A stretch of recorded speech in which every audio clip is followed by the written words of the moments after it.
Welcome to Archana blog. आशा करूँ सकलोए भाले आछे। আজি आगे रेसिपिटोर माजলৈ जा আৰু তাতে কথা পাতো আহকচোন। এয়া চাওক ফ্ৰেন্ডছ, মই আগে পটলৰ বাকলিখিনি এৰুৱাই লওঁ। আপোনালোকৰ কাৰণে এটা ধুনীয়া টেষ্টি ৰেচিপি আনিছোঁ, পটলৰ ৰেচিপি। মই পটলখিনি কেনেকৈ কাটিছোঁ ফ্ৰেন্ডছ এবাৰ ভালদৰে চাব। যেনেকৈ কাটিছোঁ ঠিক তেনেদৰে কাটিব, যাতে যিখিনি গ্ৰেভি বনাম সেই গ্ৰেভিখিনি পটলৰ ভিতৰত ভালদৰে সোমাই যায়। সো ফ্ৰেন্ডছ, আজিৰ এই ৰেচিপিৰ ভিডিঅ'টো স্ক্ৰিপ্ট নকৰি শেষলৈকে চাই থাকিব আৰু শেষত আপোনালোকে ভিডিঅ'টো চাই জনাব যে ৰেচিপিটো কেনেকুৱা পালে আৰু ভাল লাগিলে এটা লাইক কৰি দিব। মই 100% চিয়'ৰ দিছোঁ যে আপোনালোকে ৰেচিপিটো চাইও ভাল পাব আৰু যদি ঘৰত ট্ৰাই কৰে বনাই খায়ো টেষ্ট পাব। এইটো মই ঘৰত বনাই খাইছোঁ, নাৰিকল দি বনাইছোঁ, খুব টেষ্টি হয়, বিৰাট ভাল লাগে। এবাৰ ইয়াৰ সোৱাদটো ল'বচোন বনাই কেনে। এয়া পাচলিখিনি মোৰ কটা হ'লে ফ্ৰেন্ডছ, এতিয়া আহকচোন মছলা কি কি দিছোঁ এবাৰ চাই ল'ব। দেখুৱাই দিওঁ কেনেদৰে কি মছলা দিছোঁ। এয়া নাৰিকল অকণমান ল'ম আৰু ইয়াতে লৈছোঁ জিৰা, জালুক, ধনিয়া, আদা, নহৰু, পিঁয়াজ আৰু ইয়াতে শুকান জলকীয়া মই পিচি লৈছোঁ অকণমান আৰু এয়া নাৰিকল পিচি লৈছোঁ আৰু এয়া বিলাহীটো মিক্সিত পিচিব লাগিছিল, কাৰেণ্ট নাই যে চব কাটি দিলোঁ। আৰু ইয়াতে পটলখিনি নিমখ হালধি সানি লৈছোঁ অকণমান আৰু এয়া আলু পানীত তিয়াই থৈছোঁ। মই পটল আৰু আলুখিনি বেলেগে বেলেগে ফ্ৰাই কৰি ল'ম আগে। এতিয়া আহকচোন, এফালে মই কেৰাহীত তেল গৰম কৰি দিছোঁ, পটলখিনি ভাজি লওঁ আহক।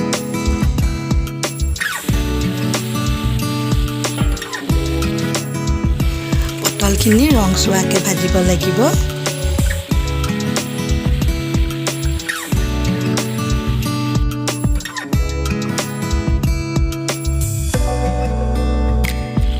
চাওকচোন ফ্ৰেন্ডছ, পটলখিনি ভজা হৈছে, ঠিক এনেদৰে আপোনালোকেও ভাজি ল'ব। বেছি কাঢ়াকৈ ভাজিব নালাগে, বাছ গল্ডেন কালাৰটো আহিলেই হ'ল পটলৰ। আৰু পটল অলপতে সিজি যায়, তাতে আকৌ ভিতৰলৈকে কাটি কাটি দিছোঁ, সেইবাবে সিজিয়ে গৈছে। এতিয়া এইখিনি তেলতে আলুখিনিও ফ্ৰাই কৰোঁ দেই। আলুখিনিও মই গল্ডেন কালাৰ হোৱাকৈ ফ্ৰাই কৰিম, বেছি কাঢ়াকৈ নকৰোঁ, জাষ্ট তাৰ লুকটো ধুনীয়া আহিব লাগে, এনেকৈ ফ্ৰাই কৰিম। হৈ গৈছে, এনেকৈ ফ্ৰাই কৰিলে হ'ব। এতিয়া নমাই থ'ম। এতিয়া এইখিনি তেলতে পিঁয়াজ কাটি লৈছিলোঁ, পিঁয়াজখিনি ফ্ৰাই কৰিম। পিঁয়াজখিনিও গল্ডেন কালাৰ হোৱাকৈ ফ্ৰাই কৰিম, তাৰ কেঁচা গোন্ধটো মৰিলে হ'ল পিঁয়াজৰ। এনেদৰে ভাজিব। চাওকচোন এইখিনি হৈছে। এতিয়া ইয়াতে পিচি থোৱা মছলাখিনি অকণমান ফ্ৰাই কৰিম। ভালদৰে ফ্ৰাই কৰিব দেই এই মছলাখিনি, কাৰণ মছলাটো ইম্পৰ্টেণ্ট। ভালদৰে ফ্ৰাই নকৰিলে বৰ দিগদাৰ, গোন্ধ থাকি যায় মছলাৰ। আৰু যদি তলত লাগি যোৱা হেন পায় অকণমান পানী ছটিয়াই ফ্ৰাই কৰিব। মুঠৰ ওপৰত মছলাখিনি সিজিব লাগিব ধুনীয়াকৈ। আৰু এয়া শুকান জলকীয়া পিচি লৈছিলোঁ, সেইখিনি ইয়াতে এড কৰি দিলোঁ। এতিয়া এইখিনি ভালদৰে ফ্ৰাই কৰিম যেতিয়ালৈকে মছলাৰ পৰা তেলটো ভালদৰে নোলায় আৰু চেণ্ট নাহে ধুনীয়া এটা মছলাৰ, তেতিয়ালৈকে ফ্ৰাই কৰিম। এইখিনি ভজা হৈছে ফ্ৰেন্ডছ। এতিয়া ইয়াতে পিচি থোৱা নাৰিকলখিনি দি দিলোঁ। নাৰিকলখিনি অকণমান টাইম ভাজিম, কিন্তু বেছি নাভাজোঁ, কাৰণ ইয়াৰে যিটো মইশ্চাৰ থাকে সেইখিনি নোহোৱা হৈ যাব। চ' সেইখিনি গুণখিনি লাগিব, সেয়ে মই বেছি নাভাজোঁ, অকণমানেই ভাজিম। এতিয়া নিমখ হালধি দি দিলোঁ। চাওকচোন ফ্ৰেন্ডছ, ঠিক এনেদৰে ভাজিব লাগিব। এইখিনি হৈ গৈছে ভজা। এতিয়া ইয়াতে বিলাহী এড কৰিব পাৰিম। এতিয়া ইয়াতে বিলাহীখিনি এড কৰি দিছোঁ। আপোনালোকে মিক্সিত পিচি ল'ব দেই। আজি মোৰ কাৰেণ্ট নাছিল বাবে মই পিচিব নোৱাৰিলোঁ। পিচি ল'লে আৰু বেছি ধুনীয়া টেষ্ট আহে, সোৱাদ আহে আৰু গ্ৰেভিটো বৰ ধুনীয়া হয়। আজি বিলাহী গোটাকৈ দিয়াৰ বাবে মই এইখিনি ভালদৰে ফ্ৰাই কৰিম, যাতে বিলাহীখিনি গলি যায়। এইখিনি ভজা হৈছে। এতিয়া ভাজি থোৱা আলুখিনি ইয়াতে দি দিম। এইখিনি এতিয়া বেছি ভাজিব নালাগে, কাৰণ আলুখিনি ভজা হৈয়ে আছিলে মোৰ, চ' বেছি নাভাজোঁ। চাওকচোন ঠিক এনেদৰে ভাজিব লাগিব। গোন্ধ ওলাইছে, ধুনীয়া চেণ্ট আহিছে, ভজাও হৈছে ধুনীয়াকৈ। এতিয়া ইয়াতে অকণমান পানী দিম। পানী বেছি নিদিওঁ, কাৰণ সকলোবোৰ সিজোৱাই হৈ আছে, চ' অকণমানে পানী দিম। আৰু মই গ্ৰেভি কৰি বনাম অলপমান, চ' সেয়ে পানী বেছি নিদিওঁ, অলপ দিম।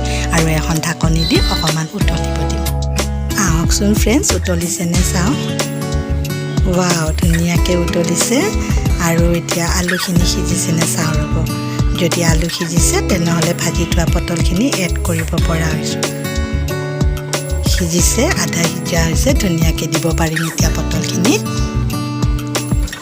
এয়া গ'ল আলুৰ লগত পটল সো ফ্ৰেণ্ডছ এইখিনি মই এতিয়া অকণমান ভালদৰে উতলিব দিম ঢাকনি এখন দি থৈ দিম যাতে ইয়াতে যিখিনি পানী আছে সেইখিনি শুকাই যায় আৰু বস্তুখিনি ভালকৈ ছেট হৈ যায় আহকচোন ফ্ৰেণ্ডছ চাওঁ কেনেনো হৈছে ৱাও ডিলিচিয়াছ মজা হৈছে দেই বৰ ধুনীয়া হৈছে চাওঁচোন গ্ৰেভিটো কেনেকুৱা আহিছে গ্ৰেভিটো আৰু অলপ লাগিব মই অকণমান টাইম আকৌ উতলিব দিম মোক একেবাৰে শুকান গ্ৰেভি লাগে কাৰণ ৰুটিৰ লগত খাই খুব টেষ্ট লাগে আৰু এইখিনি মই টিফিনত দি পঠাম চ' সেয়ে অকণমান শুকান কৰিম